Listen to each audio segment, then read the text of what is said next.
Bismillahirrahmanirrahim. Assalamualaikum warahmatullahi wabarakatuh. Waalaikumsalam warahmatullahi wabarakatuh. Selamat siang, salam sehat dan sejahtera untuk kita semua. Yang kami hormati Ibu Surti Aniatun selaku Kepala TK Negeri Pembina Purbalingga. Yang kami hormati rekan-rekan guru TK yang hadir pada siang hari ini. Semoga semuanya dalam keadaan sehat, Ibu. Amin. Yang pertama, marilah senantiasa kita panjatkan puji syukur kehadirat Allah Subhanahu wa Ta'ala atas segala limpahan rahmat-Nya, sehingga alhamdulillah kita masih diberi nikmat sehat, nikmat sempat, kita masih dapat bersilaturahmi dalam kegiatan siang hari ini. Yang kedua, salawat dan salam marilah senantiasa kita sanjungkan kepada junjungan kita Nabi Agung Muhammad Sallallahu Alaihi Wasallam yang kita nantikan syafaatnya di hari Yaumil Kiamah kelak. Allahumma amin. Ibu-ibu yang kami hormati, izinkan kami berdiri di sini untuk mohon maaf ya, mohon pada semuanya untuk memaparkan berbagai pemahaman tentang penerapan budaya positif di sekolah. Untuk materi ini adalah materi calon guru penggerak yang kami terima pada modul 1.4 ya. Dan budaya positif ini bisa terlaksana di sekolah itu berkat dukungan semua warganya ya. Semuanya harus bersinergi, berkolaborasi, berkomunikasi dengan baik sehingga budaya positif akan tercipta dan visi misi sekolah juga akan terlaksana dengan baik ya. Baik, ibu-ibu yang kami hormati, kita mulai saja ya. Untuk apa saja sih yang ada di dalam budaya positif di sekolah?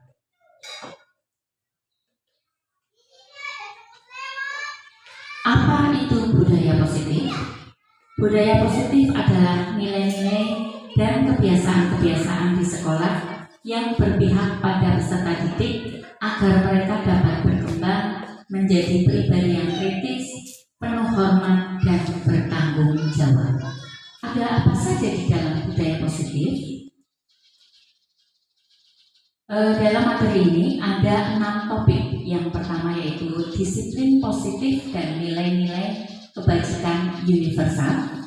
Yang kedua, teori motivasi, hukuman, penghargaan, dan restitusi. Yang ketiga, keyakinan kelas. Keempat, kebutuhan dasar manusia. Kelima, posisi kontrol. Dan keenam, segitiga restitusi. Baik ibu-ibu, untuk memulainya, mari kita bermain terlebih dahulu. Saya minta perwakilan 2 orang. Minta tolong Bu Mufti dan Bu Ari untuk maju dulu ya. Gimana Bu Ari? Nanti saya lapor sama Bu itu loh, Bu guru loh, nggak mau itu loh. Cuma ya sedikit aja. Nanti kita mau mainan apa? Kenapa Bu Ari tidak membuka kepala tangannya? Kenapa Bu Ari? Oh, itu sangat berharga bagi Bu Ari ya. Kemudian, apakah Bu Mufti berhasil membukanya? Tidak. Nah, kenapa Bu Mufti sangat berusaha untuk membuka kepala tangannya Bu Ari? Karena ingin tahu juga, katanya sesuatu yang sangat berharga. Nah, baik teman-teman, dalam kegiatan ini sesungguhnya siapa yang memegang kendali atau kontrol untuk membuka atau menutup kepala tangan? Ternyata siapa teman-teman?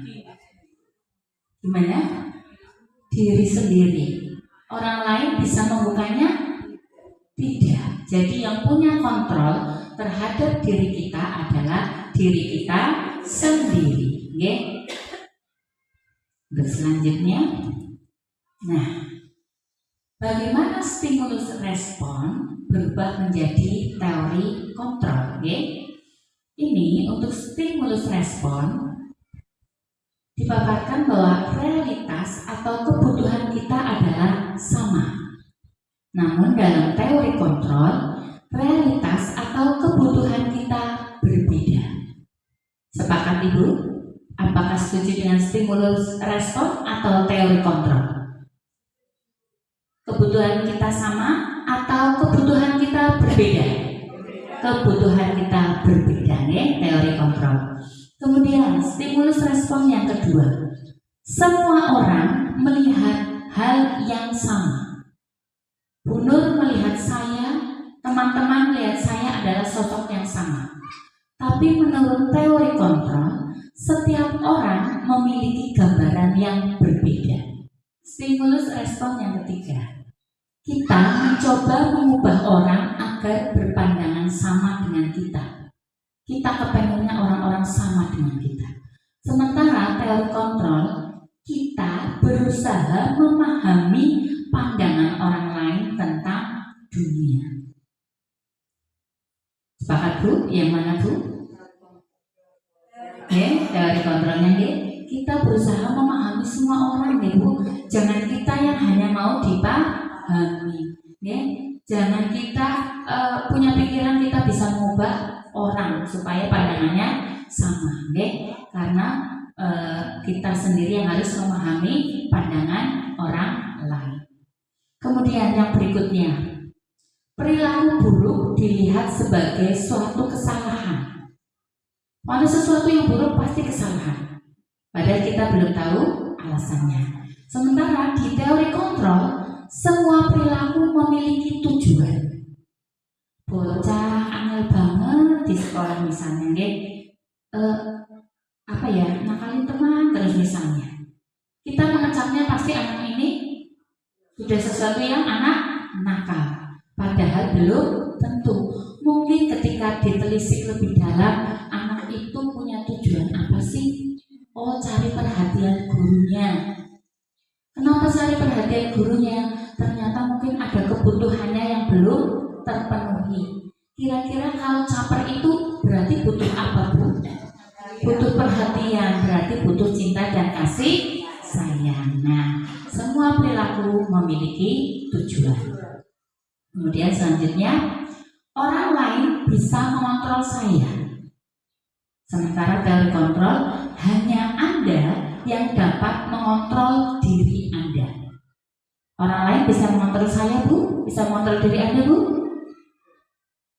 Bu Nur dikontrol oleh orang lain, bisa enggak? Bisa, tapi terpaksa. Karena terpaksa berarti Bu Nur takut sesuatu, ya?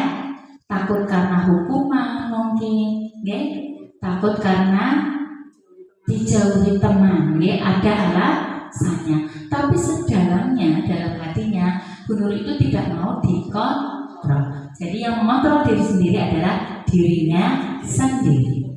Kemudian yang selanjutnya, saya bisa mengontrol orang lain. Sementara di teori kontrol, Anda tidak bisa mengontrol orang lain. Seperti tadi yang diungkapkan oleh Bu Endah. Ketika ada orang lain manut ke saya, berarti sebenarnya itu karena terpaksa, ya? Atau kalau memang itu sesuai nilainya, baru itu memang sesuai keyakinannya. Berarti itu juga dari dalam diri sendiri, ya, bukan dari pengaruh orang lain. Kemudian terus selanjutnya, stimulus respon. Pemaksaan ada pada saat bujukan gagal. Wis dibujuk-bujuk orang gelem. Akhirnya tadi Bu Mukti mangguan temenan, nang Bu Mukti kuwi bener-bener dipaksa, cekelan, dikempit mungkin dikunci, dibanting, hanya untuk mendapatkan sesuatu yang berharga tersebut. Kalau mau tidak kontrol bahwa tidak ada paksaan, namun kolaborasi dan konsensus menciptakan pilihan-pilihan baru. Jadi dengan kerjasama akan menciptakan pilihan baru, bukan karena terpaksa. Kemudian stimulus respon yang terakhir, model berpikirnya menang kalah. Seperti tadi, ada yang dirugikan, ya, anak sing menang, anak sing rugi. Tapi kalau menurut teori kontrol, model berpikir adalah menang-menang. Semuanya jadi dapat senang semuanya, ya. Tidak ada yang dirugikan, tidak ada yang hanya menang sendiri. Semuanya menang-menang. Kemudian kita masuk pada subtopik yang pertama, yaitu disiplin positif. Disiplin berasal dari bahasa Latin disciplina, yang artinya belajar. Kata disipline juga berasal dari akar kata yang sama dengan disiplin atau murid atau pengikut. Untuk menjadi seorang murid atau pengikut, seseorang harus paham betul alasan mengapa mereka mengikuti suatu aliran atau ajaran tertentu. Sehingga motivasi yang terbangun adalah motivasi intrinsik, bukan ekstrinsik. Ya? Jadi kalau kita mau mengikuti, mau menjadi pengikut atau belajar, berarti ada sesuatu yang memotivasi kita, ya? Seperti contohnya, misalnya Buning senang banget hadir di kegiatan pengajian. Kenapa Buning senang ke pengajian?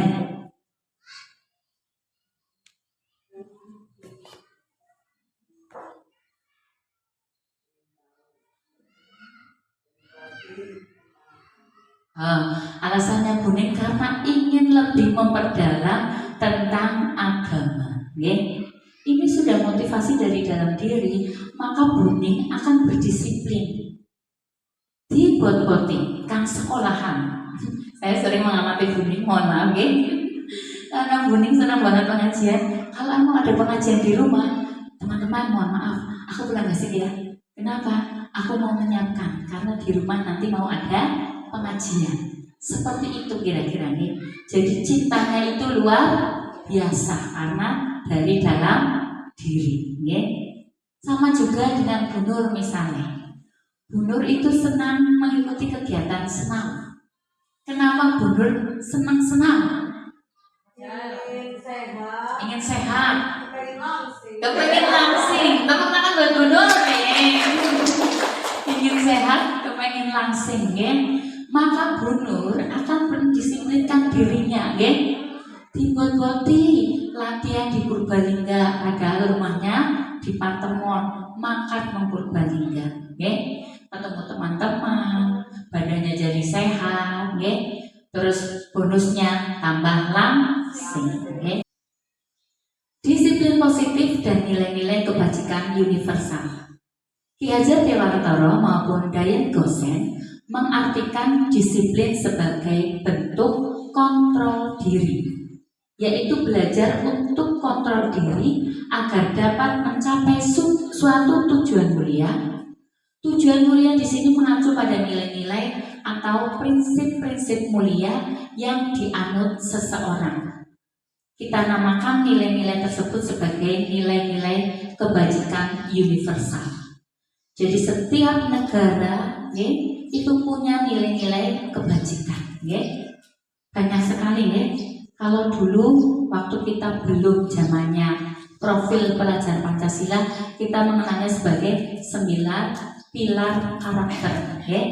Nah sekarang kita pada kurikulum Merdeka, kita mengenalnya sebagai profil pelajar Pancasila, di mana profil pelajar Pancasila itu ada berapa dimensi, ibu-ibu? Masih ingat? Ada berapa, Bu Ari? Ada 6, ya. Yang pertama, beriman, bertakwa kepada Tuhan Yang Maha Esa dan berakhlak mulia. Nilai-nilai ini begitu mendalam, Ibu. Jika ini semuanya bisa ditanamkan pada anak sejak usia dini, maka karakternya akan terbentuk sampai dewasa, sampai tua, bahkan sampai meninggal, ya. Yang paling utama beriman, bertakwa. Ini nilai yang paling utama dimanapun berada, ya. agama apapun, yang penting kita mengimani. Syukur sama dengan kita Islam, ya, beriman hanya kepada satu Tuhan. Ajaran agama manapun pasti akan mengajak pada kebaikan. Kemudian yang kedua, mandiri. Ketika kita bisa melakukan sesuatu tanpa merepotkan orang lain, anak-anak bisa melakukan tanpa merepotin, ya, bisa menyelesaikan masalah-masalahnya, maka dia akan bisa tumbuh berkembang dalam masyarakat. Ya. Kemudian bernalar kritis, ini juga sama pentingnya. Ya. Ketika menghadapi masalah, anak-anak kalau belum diberi contoh, biasanya juga kesulitan untuk menyelesaikannya. Tapi kalau pernah melihat contoh, anak-anak lebih cepat.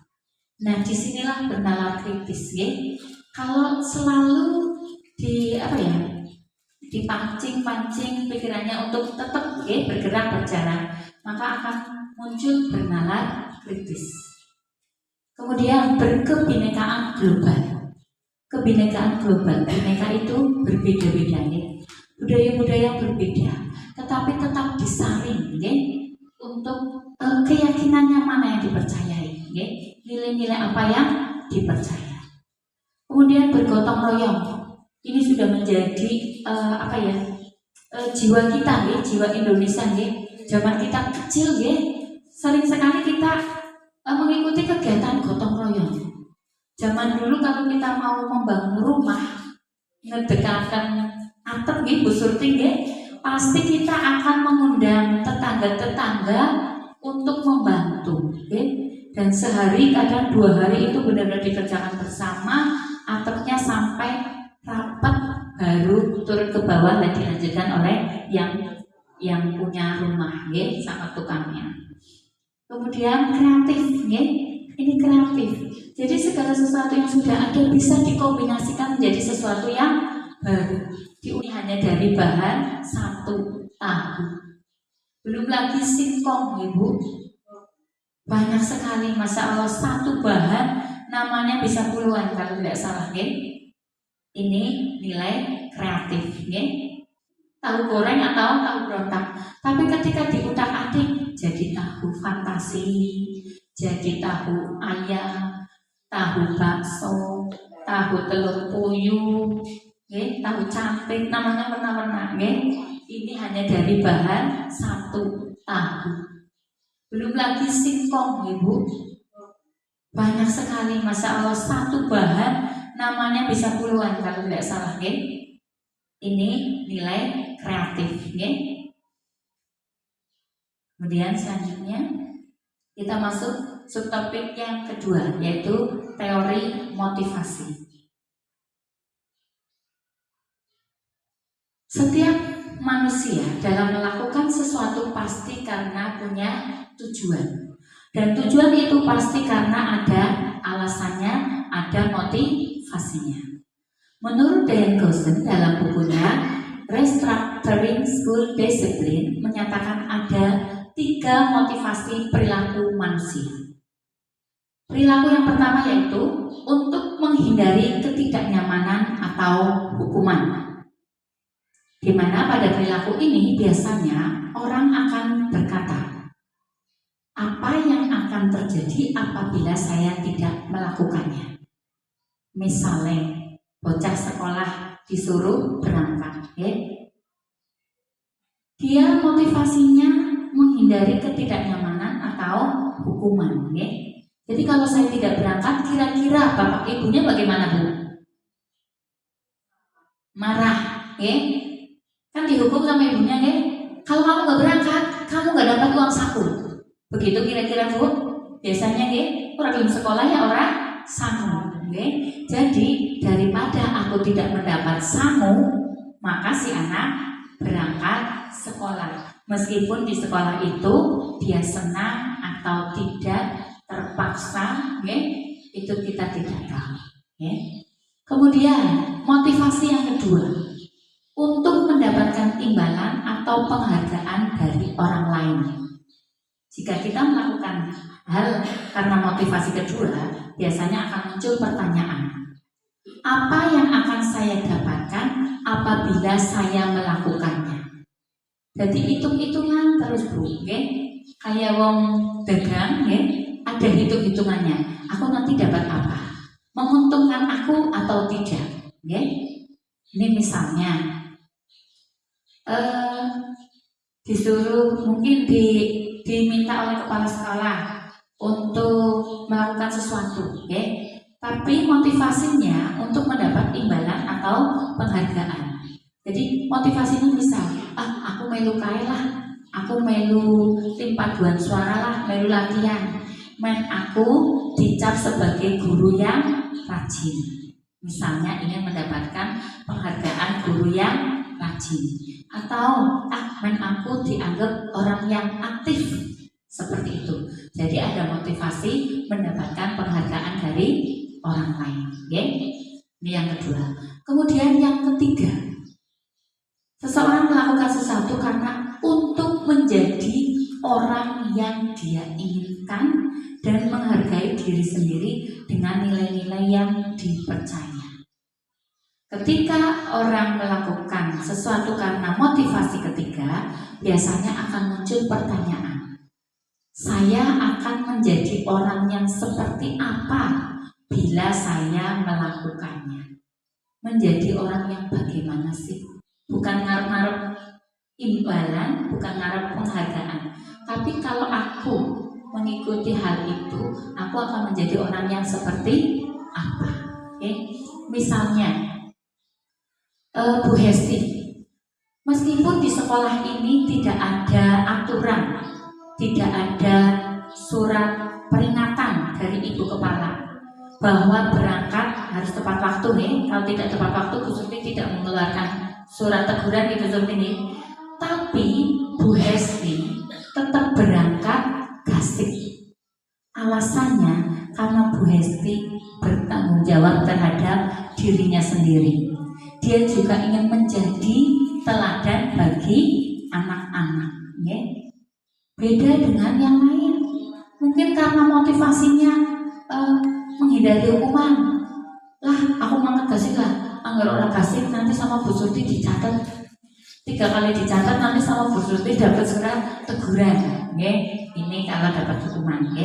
Kemudian kalau ingin mendapat penghargaan dari orang lain, lah aku mangkat gasik lah. Aku kan ingin jadi guru berprestasi. Masa aku orang mangkat gasik? Ya aku izin. Nah ini juga penghargaan dari orang lain. Nah ini ibu-ibu, motivasi perilaku manusia ketika melakukan sesuatu. Ada berapa ibu-ibu? Ada 3. Yang pertama,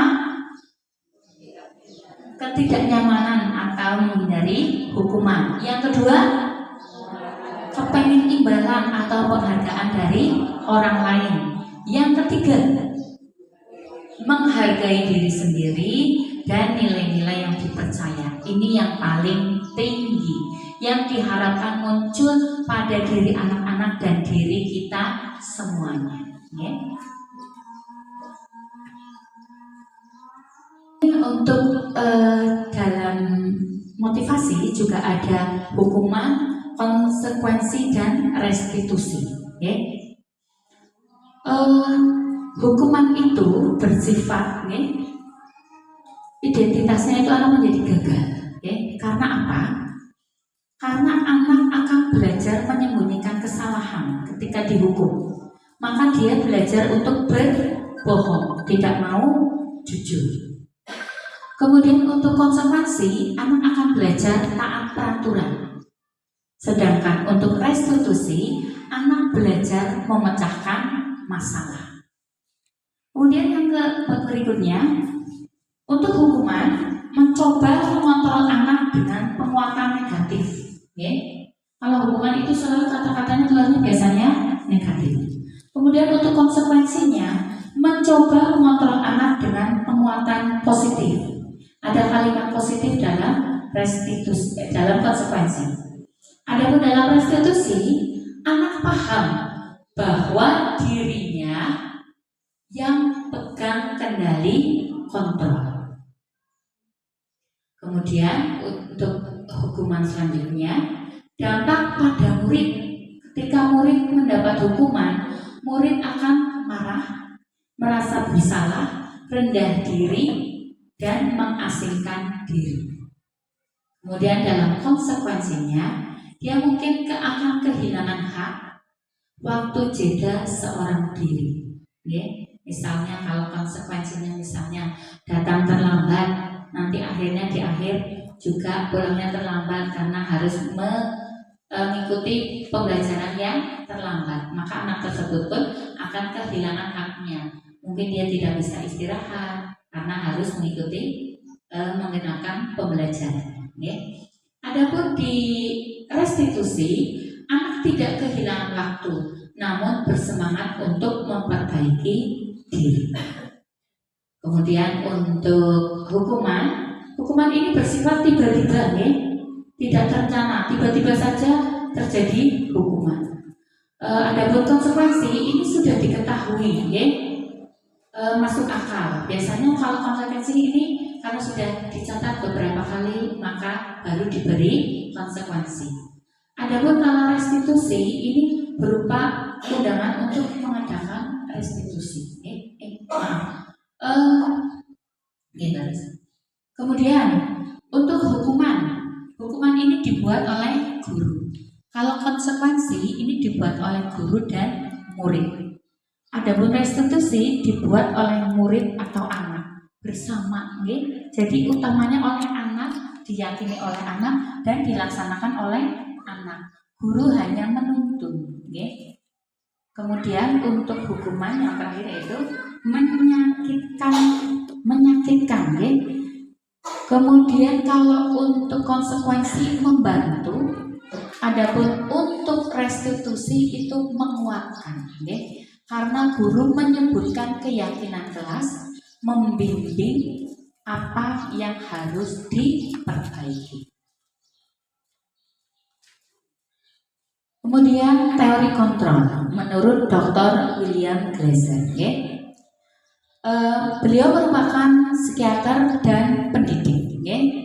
Dalam bukunya Kontrol Teori, beliau memaparkan ada ilusi guru mengontrol murid. Jadi pada dasarnya kita tidak dapat memaksa murid untuk berbuat sesuatu. Jikalau murid merasa tersebut memilih untuk melakukannya, walaupun tampaknya guru sedang mengontrol perilaku murid, namun hal demikian terjadi karena murid sedang mengizinkan dirinya untuk dikontrol. Jadi guru mengontrol murid itu hanyalah ilusi. Kemudian yang kedua, ilusi bahwa semua penguatan positif, efektif, dan bermanfaat. Penguatan positif atau bujukan adalah bentuk-bentuk kontrol. Segala usaha untuk mempengaruhi murid agar mengulangi suatu perilaku tertentu. Suatu usaha untuk mengontrol murid tersebut. Dalam jangka waktu tertentu, kemungkinan murid tersebut akan menyadarinya dan mencoba untuk menolak bujukan, atau bisa jadi murid tersebut menjadi tergantung pada pendapat sang guru untuk berusaha.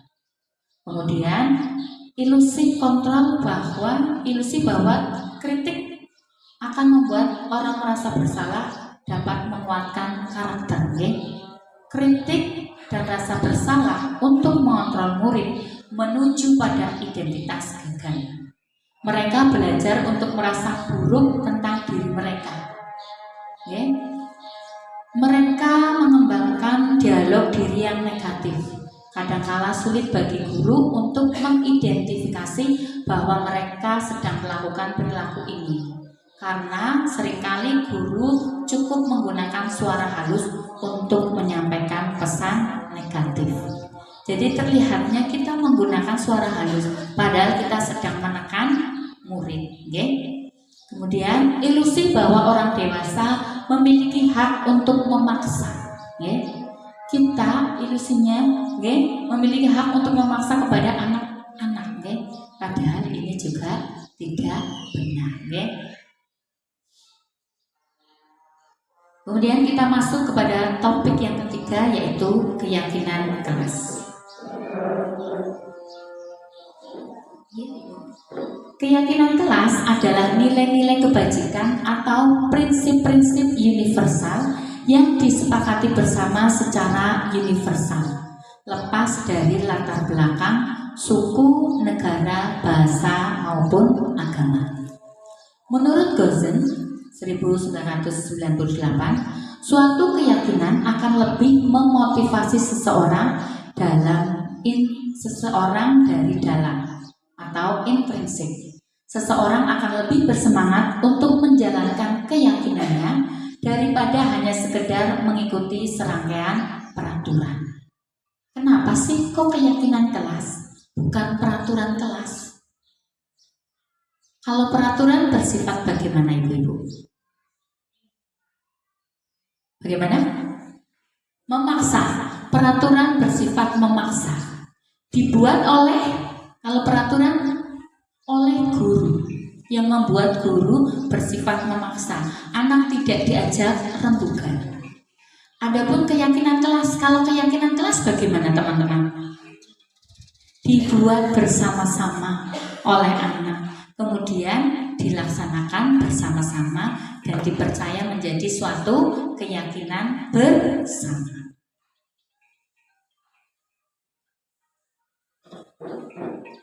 Pembentukan keyakinan sekolah atau keyakinan kelas. Keyakinan kelas bersifat lebih abstrak daripada peraturan yang lebih rinci dan konkret. Keyakinan kelas berupaya pernyataan universal. Pernyataan universal itu yang tadi yang kalimatnya lebih positif. Kemudian pernyataan keyakinan kelas juga senantiasa dibuat dalam bentuk positif. Keyakinan kelas hendaknya tidak terlalu banyak sehingga mudah diingat dan dipahami oleh semua warga kelas. Keyakinan kelas sebaiknya sesuatu yang dapat diterapkan di lingkungan tersebut. Semua warga kelas hendaknya ikut berkontribusi dalam pembuatan keyakinan kelas lewat kegiatan curah pendapat. Kegiatan keyakinan kelas juga harus bersedia meninjau kembali keyakinan kelas dari waktu ke waktu. Oke ibu-ibu, masih semangat? Masih ngantuk? Gak semangat? Oke, gak semangat, kita tepuk dulu ya Bu ya. Oke, tepuk semangat. Semangat.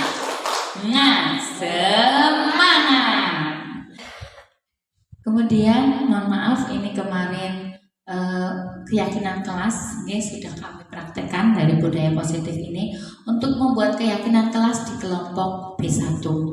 Karena kita di TK, maka kita menggunakan gambar-gambar yang mudah dipahami oleh anak. Mohon maaf, ini di sini saya mencantumkannya agak banyak Padahal tadi disebutkan jangan terlalu banyak supaya mudah diingat. Tapi sebenarnya ini ada mirip lah ada mirip atau hampir sama, cuma biar anak ini lebih mengingat Untuk yang pertama, keyakinan kelas B1 yang pertama, datang tepat waktu Datang tepat waktu digambarkan dalam gambar jam. Anak-anak dimohon untuk datang tepat waktu dan menghargai waktu Karena ketika datang terlambat, tadi apa yang dilanggar Bu jadinya Bu? Keyakinan kelas apa yang tidak terlaksana? Menghormati orang lain dan untuk tadi apa Bu? Untuk komitmen, Jadi kita tidak komitmen. Nah, kemudian yang kedua berdoa. Karena ini di kelas, mohon maaf di B1 kadang-kala disuruh sikap berdoa itu ada yang masih jalan, berdiri, untuk duduk mohon maaf, saya belum bisa, Apakah di tempat yang lain begitu? Sama. Oh sama, sambil jalan-jalan sama saja, Baik. Terkadang, pokoknya untuk kondusif sekali ya, ada catatan lah, Nah, ini berdoa, ini gambarnya, berdoa dengan tertib, Jadi sikap berdoa yang baik, terus tidak berteriak, ya. Ini untuk berdoanya. Kemudian yang ketiga, menghormati guru. Menghormati ketika Bu guru sedang berbicara atau sedang menjelaskan, ya. Ini gambarnya menghormati ini ya.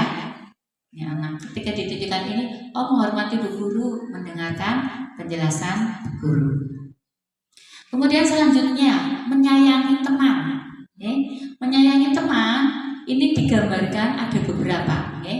Ada anak bermain, ada sedang bersama, ada sedang berpelukan. Karena mohon maaf Ibu, di TK juga mohon maaf, kita tetap ada bully ya Bu ya. Tetap ada di tingkat manapun, ada bully, anak-anak yang mensewu, mungkin kadang-kadang dengan badan yang besar ataupun dengan keberanian yang kuat, ini biasanya mereka akan lebih menindas yang lemah. Jadi penting sekali untuk menjadi keyakinan kelas menyayangi teman. Kemudian berikutnya tertib dan sopan. Tertib dalam hal misalnya antri tadi ya Bu, berbaris supaya kita tetap menghormati hak orang lain dan juga belajar kesabaran. Kemudian belajar mandiri. Karena kita di tingkat pondasi ya Bu, anak-anak sepakat tidak Bu? Kalau kita ke anak-anak itu yang pertama dulu itu mandirinya dulu. Cerdas nanti lah ya, tapi mandirinya dulu, Jadi semuanya nanti anak itu bisa menyelesaikan permasalahannya, Pakai sepatu yang seorang wali, tidak terbalik, pakai tas, memasukkan saja lengannya, Ada yang belum bisa Bu guru, jadi benar-benar memang harus dicontohkan karena mungkin terbiasa mensewu, Kadang orang tua selalu membantu, mungkin karena malas terlalu lama, jadi akhirnya dipegang oleh orang tua, akhirnya anak jadi kurang mandiri. Dalam hal-hal berkegiatan seperti itu ataupun dalam kegiatan belajar, jadi biar anak belajarlah tulisannya, garisnya masih belum rapi, tidak apa-apa.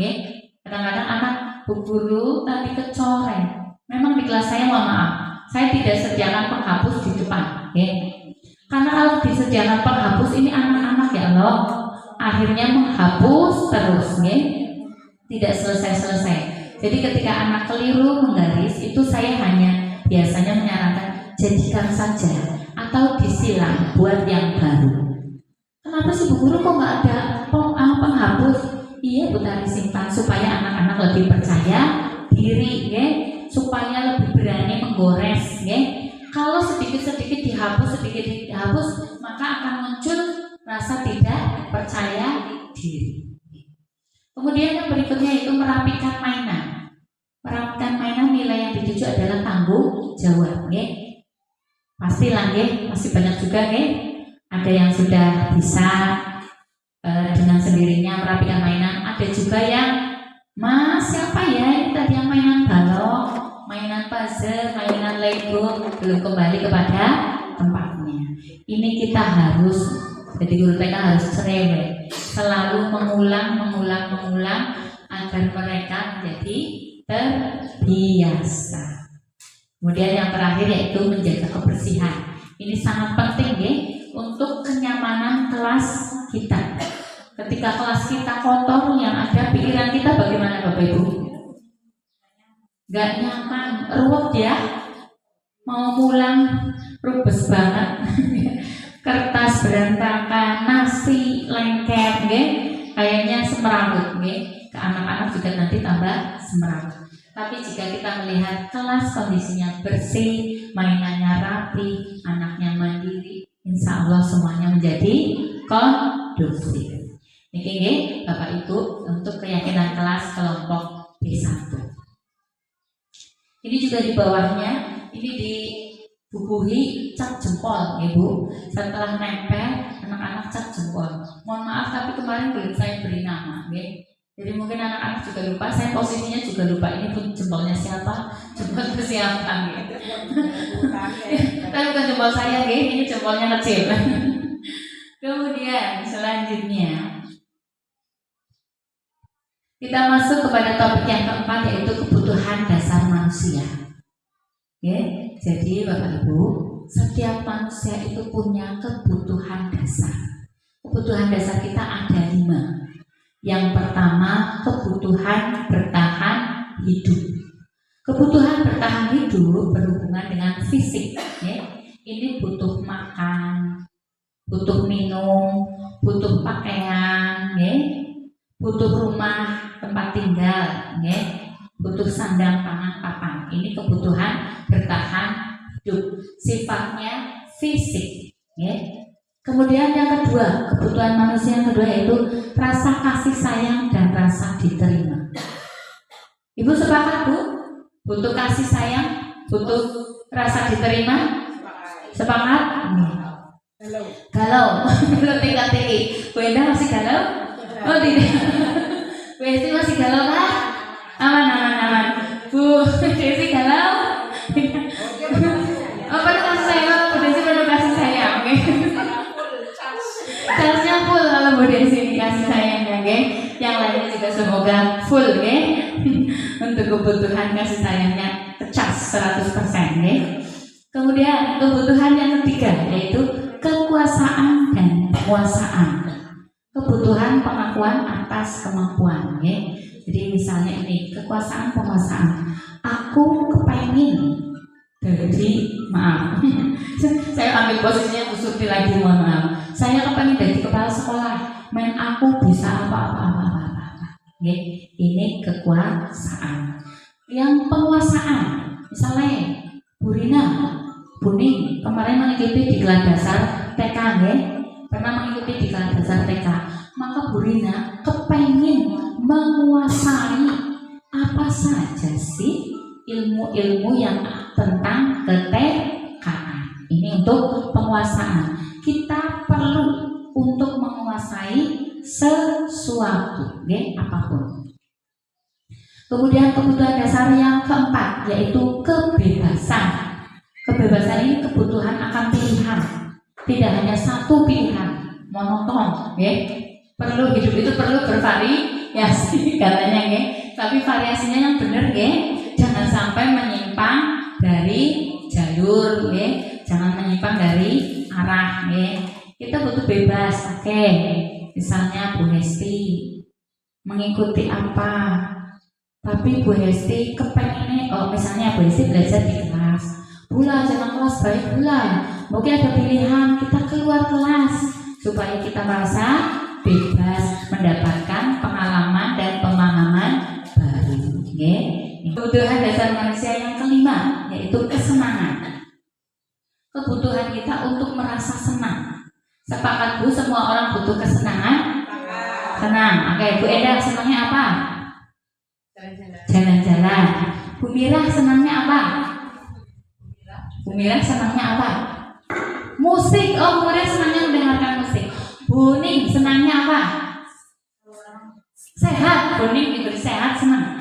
Kalau Bu Rina senangnya apa? Kesenangannya apa?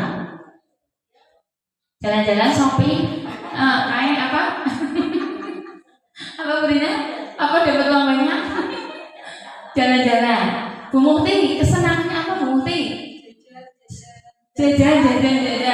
Jajan adalah sesuatu yang menyenangkan.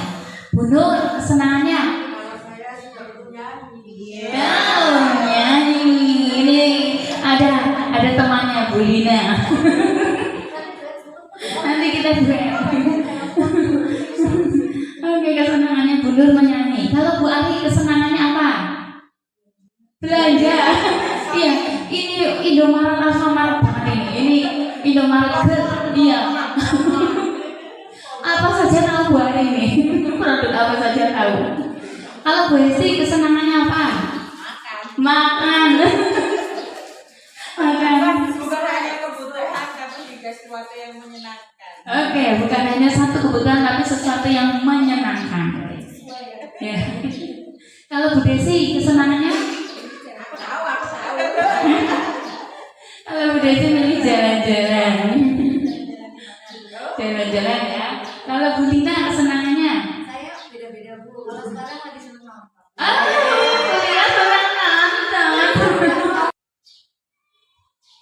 Kemudian kita masuk ke topik yang kelima, yaitu posisi kontrol. Oke, monggo Bu Esti, kalian mau jemput dulu. 5 posisi kontrol ini tidak berlaku hanya untuk guru ya Bu, tapi berlaku juga kepada kita sebagai manusia. Mau apapun peran kita, mau jadi ibu, mau jadi guru, mau jadi siapa seseorang di dunia luar, ini kita punya 5 posisi kontrol. Untuk kontrol yang pertama, ini tahapan yang paling bawah Bu, paling rendah, paling elek, paling jelek. Ini adalah kontrol penghukum. Seorang penghukum bisa menggunakan hukuman fisik maupun verbal. Jadi bisa berupa fisik, bisa berupa kata-kata. Orang-orang yang menjalankan posisi penghukum senantiasa mengatakan bahwa sekolah memerlukan sistem atau alat yang dapat lebih menekan murid-murid. Jadi penghukum perlu sistem atau alat untuk menekan anak-anak. Guru-guru yang menerapkan posisi penghukum akan berkata, patuhi aturan saya atau awas, ngancam, Ibu. Kamu selalu saja salah, nyalahna, selalu pasti, selalu yang terakhir selesai. Jadi si anak udah dijejelin dengan kalimat-kalimat negatif, disalah-salah enak, Guru seperti ini senantiasa percaya hanya ada satu cara agar pembelajaran bisa berhasil, yaitu cara dia. Penghukum nada suaranya tinggi, bahasa tubuhnya mungkin kalau becek-becek dengan mata yang melotot, jari-jari menunjuk, juga suaranya menghardik. Terlambat lagi, pasti terlambat lagi. Selalu datang terlambat. Kapan sih bisa datang tepat waktu? Nah, tanyakan kepada diri Anda, bagaimana perasaan murid Anda ketika guru berbicara seperti ini pada muridnya yang terlambat?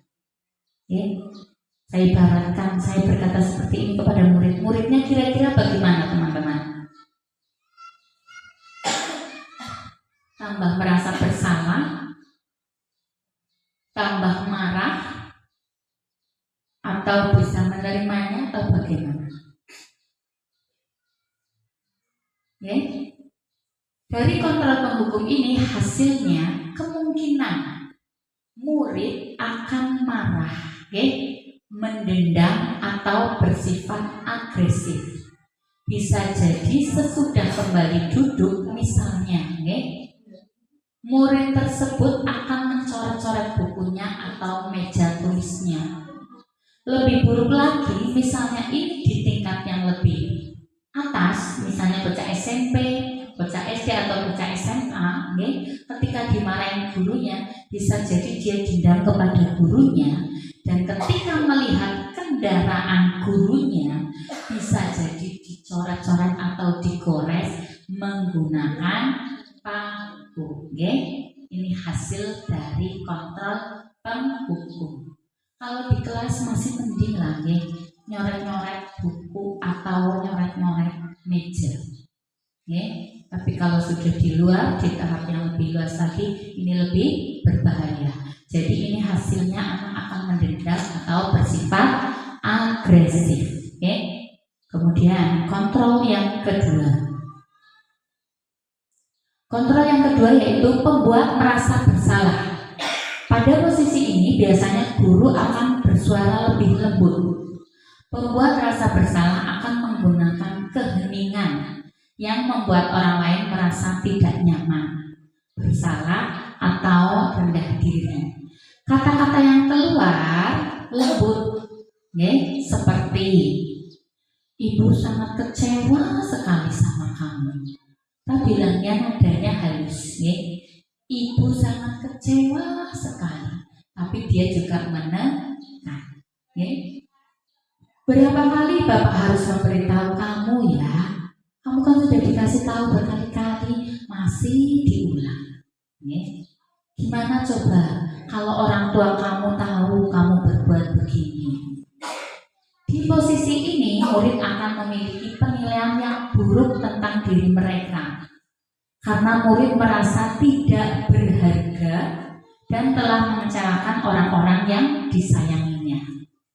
Hasilnya, murid akan merasa bersalah telah mengecewakan ibu atau bapak gurunya. Murid akan merasa seperti menjadi orang yang gagal, tidak sanggup membahagiakan orang lain. Kadangkala sikap ini lebih berbahaya dari sikap penghukum, karena murid dapat menumpahkan amarahnya dengan cara yang negatif. Mungkin dia akan memendamnya, lama-lama akan meletus amarahnya dan bisa jadi menyakiti orang lain. Kalau yang tadi agresif dan memendam, kalau yang ini tiba-tiba bisa meletus dan menyakiti orang lain. Kemudian kontrol yang ketiga. Kontrol yang ketiga yaitu sebagai teman. Guru pada posisi ini tidak akan menyakiti murid, namun akan tetap berupaya mengontrol murid melalui persuasi. Posisi teman pada guru bisa negatif ataupun positif. Positif di sini, misalnya, mohon maaf, saya lanjut dulu. Untuk kalimatnya misalnya, ayo bantulah demi Bapak ya. Ayo ingat tidak bantuan Bapak selama ini. Ya sudah, kali ini tidak apa-apa, nanti Ibu bantu bereskan. Nah, di sini murid akan merasa akrab dengan guru. Ini dampak positif. Hanya saja dampak negatifnya, murid menjadi tergantung kepada guru. Apa-apa dia akan mengandalkan gurunya. Lah nanti juga diberesin sama bu guru atau pak guru. Ini akan menjadi tergantung kepada gurunya dari sikap kontrol sebagai teman. Kemudian selanjutnya kontrol yang keempat yaitu pemantau. Pemantau berarti mengawasi. Kita mengawasi dan bertanggung jawab atas perilaku orang-orang yang kita awasi. Posisi pemantau berdasarkan peraturan dan konsekuensi. Jadi pertanyaannya yang sering diajukan oleh pemantau yaitu, kamu tahu peraturannya apa? Apa yang telah kamu lakukan? Sanksi atau konsekuensi apa yang akan kamu terima dengan melanggar ini? Seorang pemantau sangat mengandalkan penghitungan catatan data yang dapat digunakan sebagai bukti perilaku seseorang. Kemudian dari hasil ini, murid memahami bahwa konsekuensi yang dijalankan karena telah melanggar salah satu peraturan sekolah. Murid tetap dibuat tidak nyaman, karena dia harus tinggal kelas pada waktu jam istirahat dan mengerjakan tugas. Guru harus tetap memantau murid pada saat mengerjakan tugas di jam istirahat, karena murid tidak bisa ditinggal sendiri. Kemudian untuk kontrol yang terakhir, yang kelima, ini posisi yang paling tinggi, yang paling bagus, yaitu manajer. Di mana posisi ini guru berbuat sesuatu bersama dengan murid, mempersilahkan murid untuk mempertanggungjawabkan perilakunya, mendukung murid agar menemukan solusinya. Seorang manajer telah memiliki keterampilan di posisi teman maupun pemantau. Dengan demikian bisa jadi di waktu-waktu tertentu kembali kepada kedua posisi tersebut bila diperlukan. Kemudian ini topik yang terakhir yaitu restitusi. Bapak Ibu sudah paham restitusi? Bu Rina sudah paham restitusi? Apa itu restitusi? Kita bahas. Restitusi adalah proses kolaboratif yang mengajarkan murid untuk mencari solusi untuk masalah dan membantu murid berpikir tentang orang seperti apa yang mereka inginkan dan bagaimana mereka harus memperlakukan orang lain.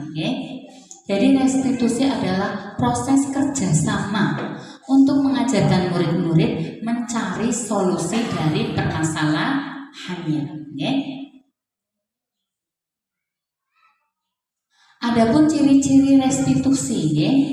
Ciri-ciri restitusi yang pertama yaitu belajar dari kesalahan, bukan mencari kesalahan.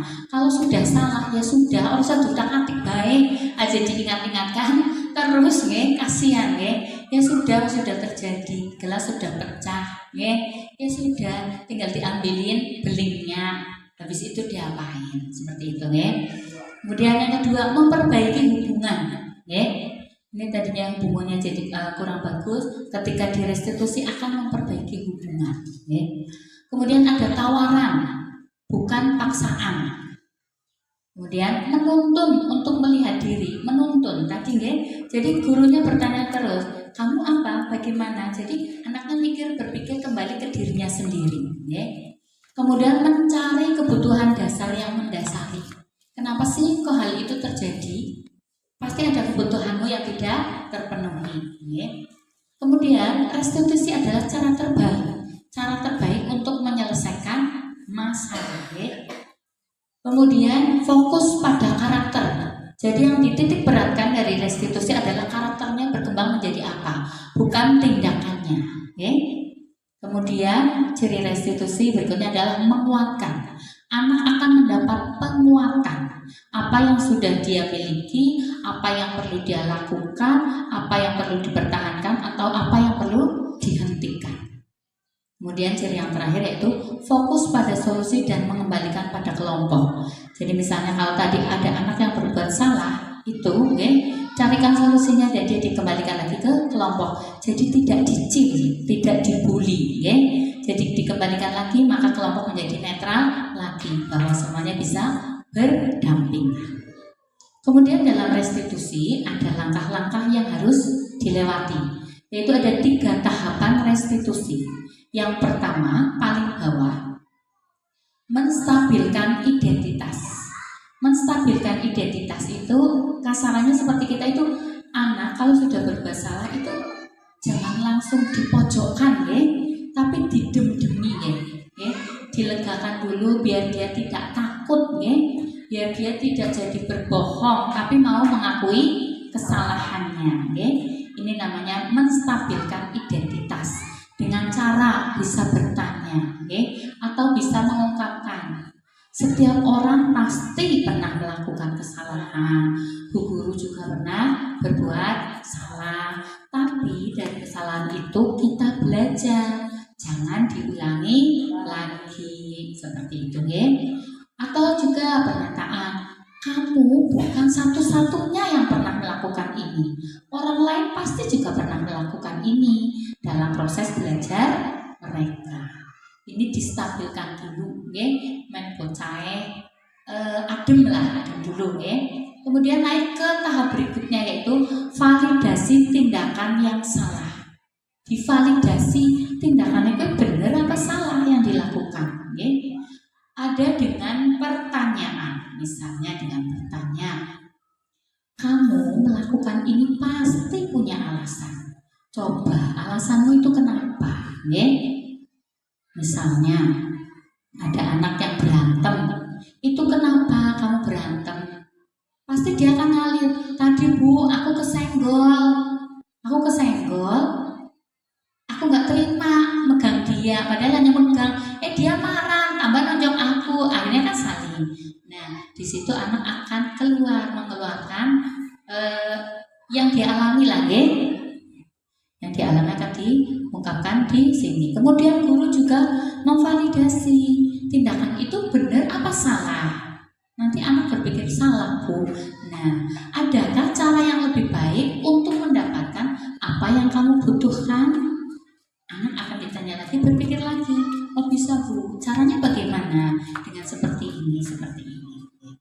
Kemudian tahap yang terakhir, setelah menstabilkan identitas, validasi tindakan yang salah, ditanyakan keyakinannya. Dengan kamu melakukan ini tadi, berarti ada keyakinan yang kamu langgar. Keyakinan apa yang kamu langgar?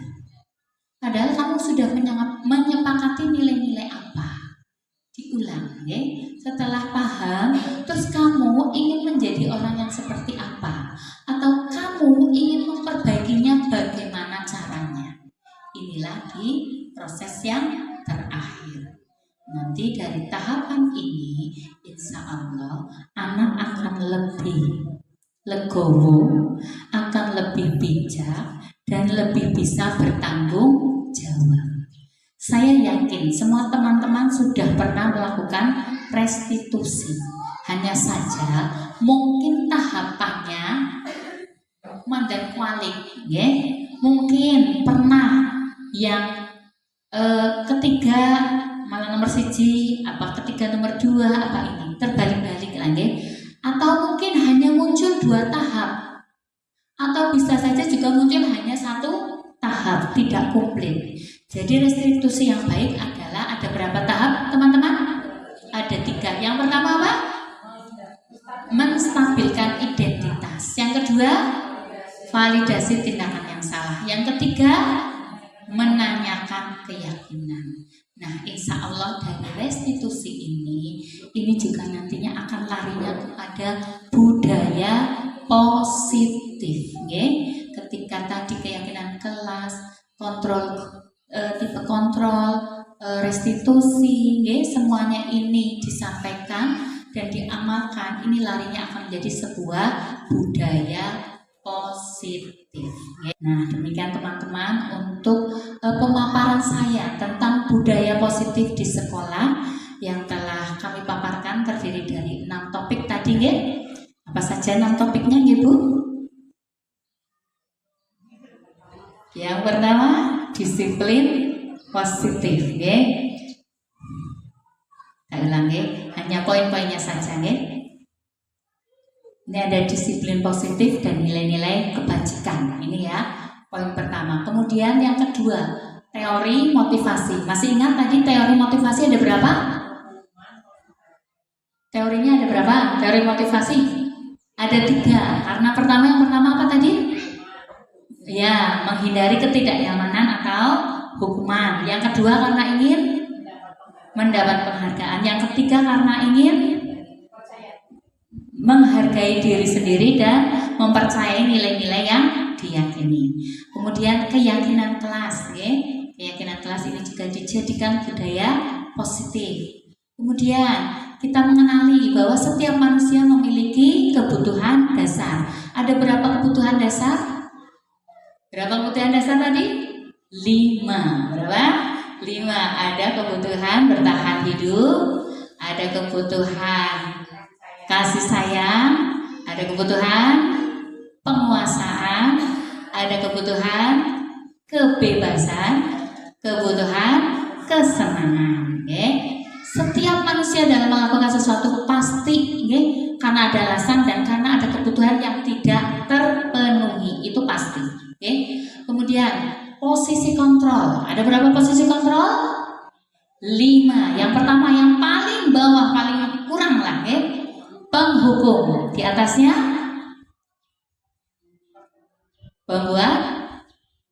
pembuat rasa bersalah. Yang ketiga teman. Yang keempat pemantau. Yang kelima manajer. Ini yang paling bagus. Semoga teman-teman semuanya nantinya bisa pada posisi kontrol manajer. Tepuk tangan dulu buat semuanya.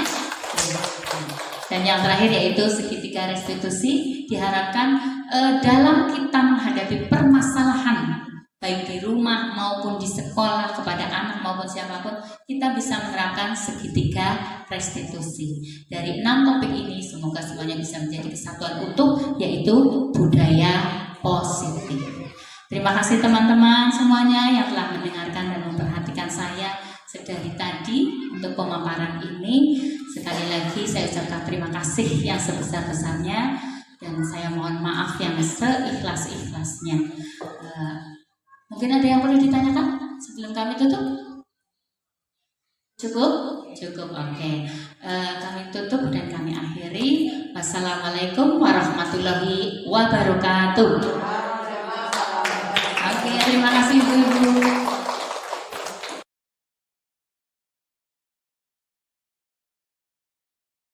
Tepuk B1.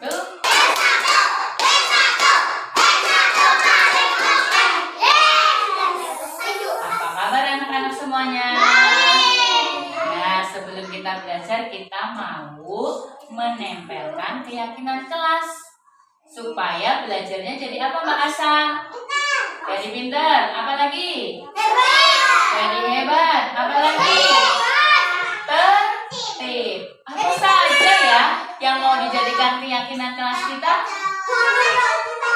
Ke sekolah tepat waktu. Bermain, menyayangi teman. Menghormati bu guru. Apa lagi? Menjaga kebersihan. Berbaris tertib, mengantri tertib. Hah? Ngomongnya saru? Ngomong yang saru apa ngomong yang sopan? Ngomong yang sopan. Dan apa? Membantu teman. Oke, tertib kamu tadi. Silakan di sini, Mas.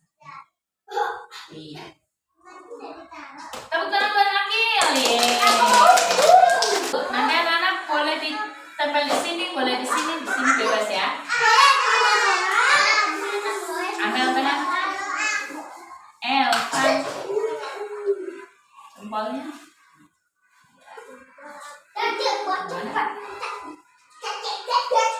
Bisa ditulis ya. L. Kita ingat-ingat keyakinan kelas kita bersama. Mas Radit, apa saja? Ke sekolah tepat waktu. Bersama yang baik. Dan bu guru.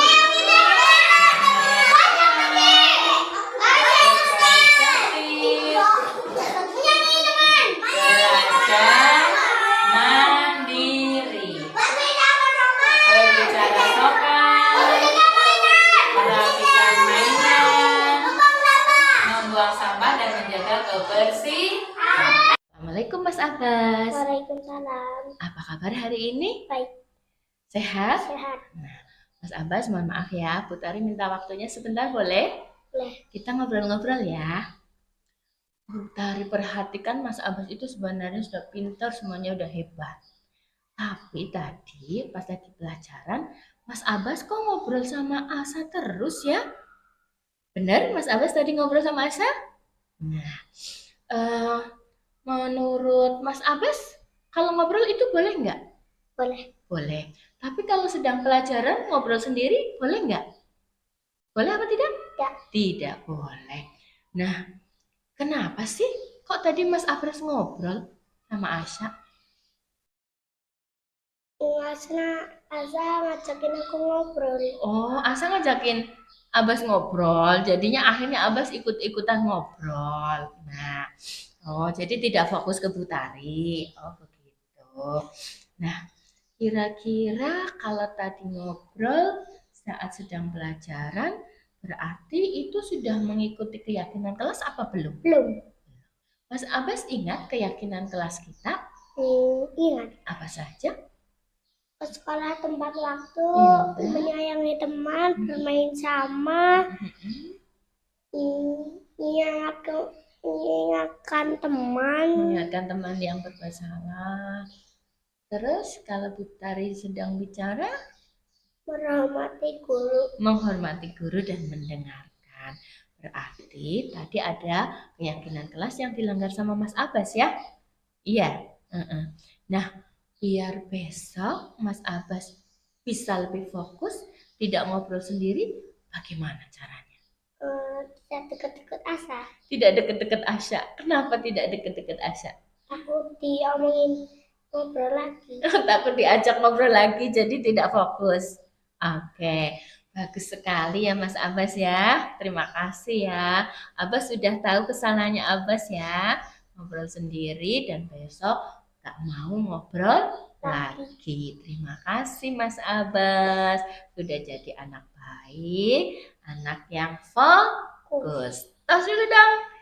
Nah, Mas Abbas, bagaimana perasaanmu sekarang? Senang. Kenapa senang? Karena sudah dikasih tahu kesalahannya. Oke, berarti besok belajarnya Lebih fokus, lebih hebat, lebih pintar. Terima kasih Bu Tari. Sama-sama Mas Abbas.